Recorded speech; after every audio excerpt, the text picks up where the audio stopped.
Today, we're talking about F of X protocol because they're launching a big V2. In fact, they've already launched it. We are joined by Cyril, F of X contributor and member of Aladdin DAO. Cyril, how you doing? I'm good.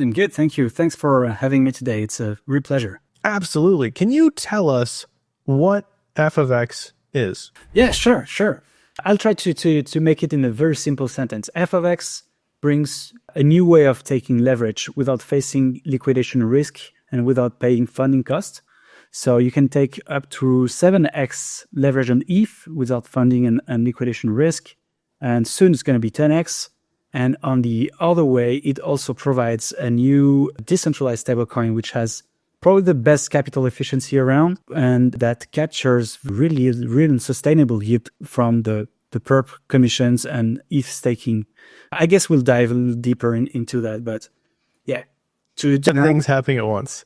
So let's look at those sort of piecemeal. Yeah. The first thing you said is you can take on leverage positions without paying funding fees. How is that possible? How is that possible? It's possible thanks to the F of X invariant. So the F of X invariant was introduced by F of X V1, which was released in August 23. And it can split any yield-bearing asset, let's say staked ETH, that's the perfect example, into zero volatility asset and high volatility asset. The zero volatility asset is a stablecoin, and the high volatility asset captures the volatility which is distributed to the stable part. So the high volatility asset is a leverage token. And you can see this like that. When you stake the stablecoin, you earn the yield of the backing of both tokens. So you get enhanced yield, while the leverage token get enhanced volatility.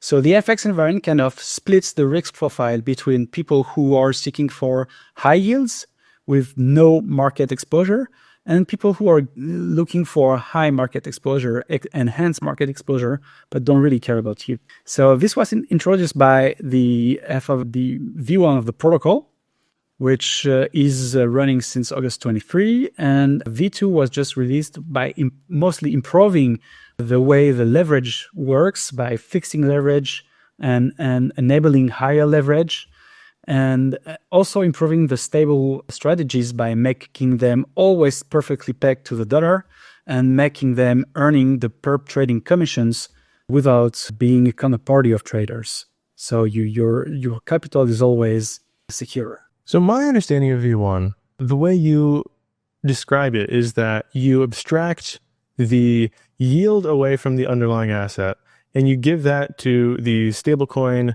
user. And then the delta of the underlying asset goes to the leverager. So there are sort of two parties here.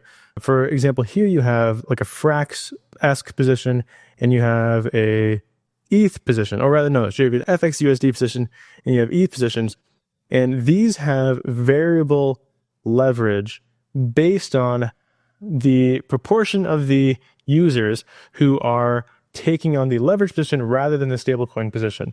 Now, yeah, that's correct. That's how V1. Go ahead. Correct. Yeah. But with V2, now we've moved from variable leverage to sort of predictable leverage. Yeah. What was the thinking behind that move, and how did you guys accomplish this? We realized that V1 was already kind of very innovative, like that's a new paradigm to be able to take non-liquidatable leverage. But variable leverage, it's not very convenient. I mean, V1 leverage tokens are a great tool for mid-term to long-term investment. You can see it a little bit like leverage ETFs, for instance. But it's not the best trading tool because you can't predict the leverage ratio, the leverage level. So there can be a situation when you could get volatility decay. It could be in your favor or in your disfavor on V1, but that's something like big asset managers really don't want to take risk with. So we decided we wanted to step up with providing like very convenient trading tools.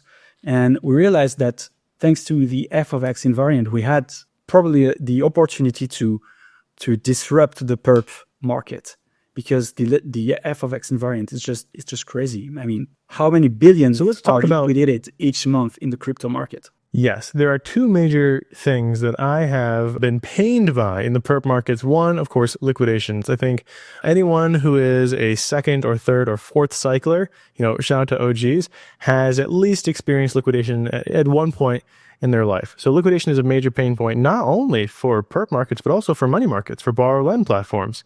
The second is the fees you pay to keep those positions open. Now, money markets might be sometimes a little bit more forgiving than perps, but on perps in a raging bull, you can pay up to 40 to 80% on your principal for a leveraged ETH position. So how does f of x take those two major pain points, liquidations, and let's just say there's a cost to carry? Is that the correct term here? The interest rate or funding rate. How does it address those two major issues? Yeah, liquidations are handled thanks to a mechanism called the liquidation break that you can see here on the screen. Or we also, like the documentation term is more rebalancing. And the way it's going to work, it works is that once your position reaches a certain loan to value that could compromise it, before reaching a liquidation loan to value, it reaches the liquidation break line. And at that point, your leverage will slightly be reduced to make sure you don't reach the liquidation threshold, basically. So liquidations can happen, but they're very unlikely because the protocol makes everything it can to prevent them. So we've discussed this before. And my understanding of this is that the liquidation break is around 88%. 88% correct. Yeah. Okay. Now let's contextualize that. I think it's important to understand what that actually means. So at 2x leverage, for those of you who don't know, a 2x leverage position would be a 50% LTV.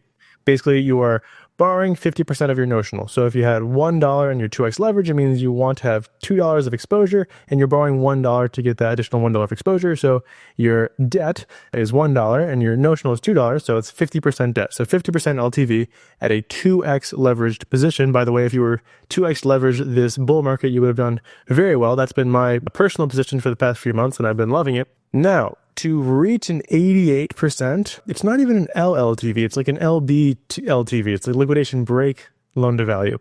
Here, you would need to have an over 43% decrease in price. 43%. Which is a pretty dramatic decrease in price. And even to that, you wouldn't be liquidated. You would get to the liquidation break and have your leverage change, unless there was some dramatically fast drop. But yeah, the liquidation break risk parameters are set that in a way that such a volatility event that would make them fail never happened yet on ETH.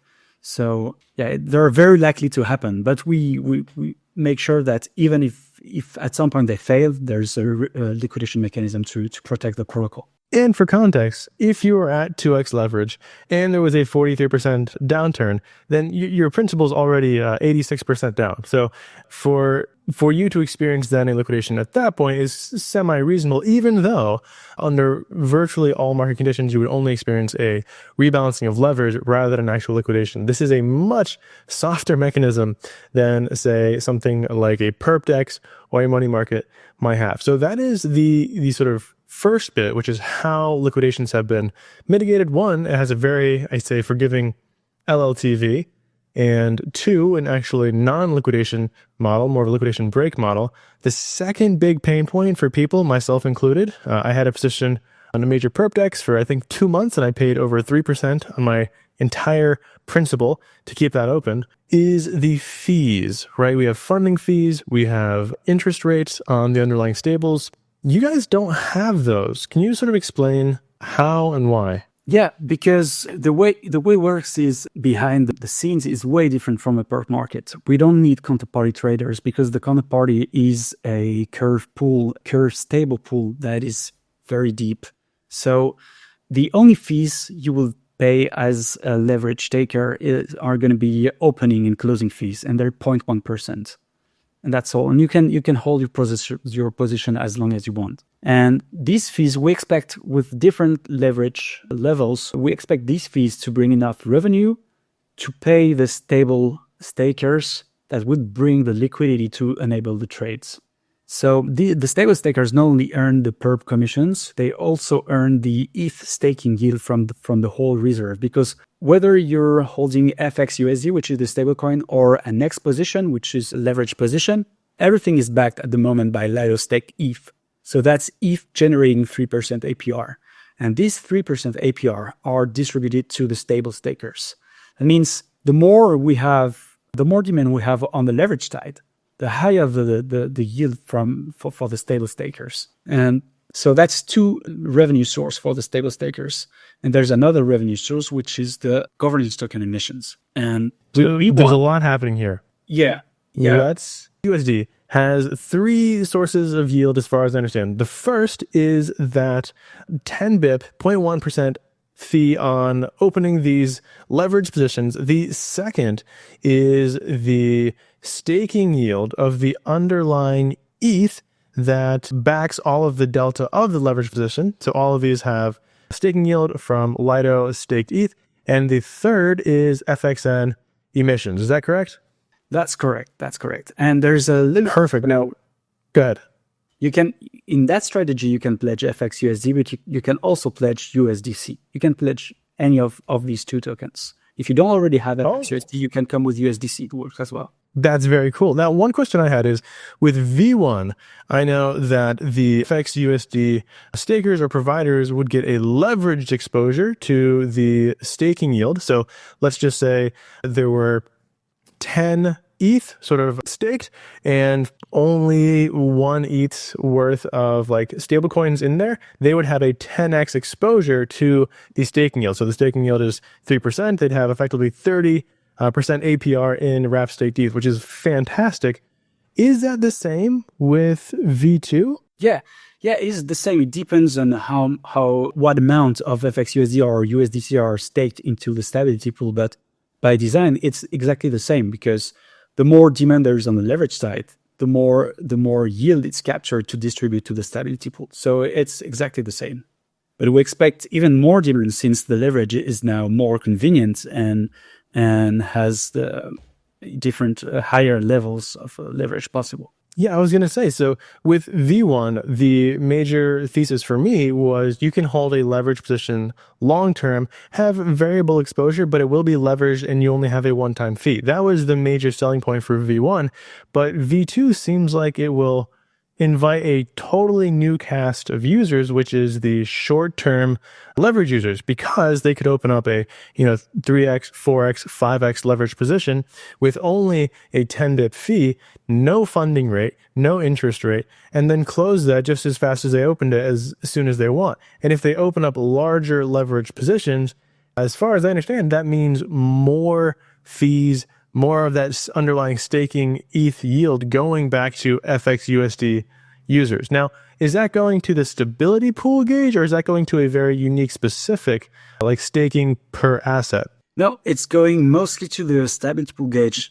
The commissions, the trading fees are going, I believe, 70% to the stability pool and 30% to the governance token stakers.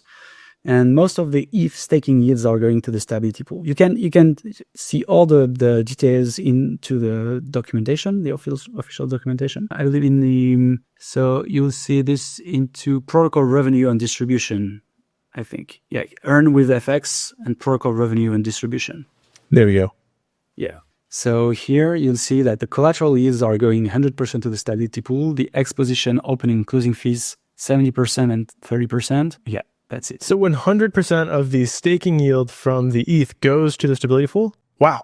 So, and then 70% of the fees are going to the stability pool, 30% to the protocol rev, and then rebalance liquidation with the bounties, same 70% stability, 30% protocol rev, and then unused slippage. Can you explain unused slippage to me like I'm a baby?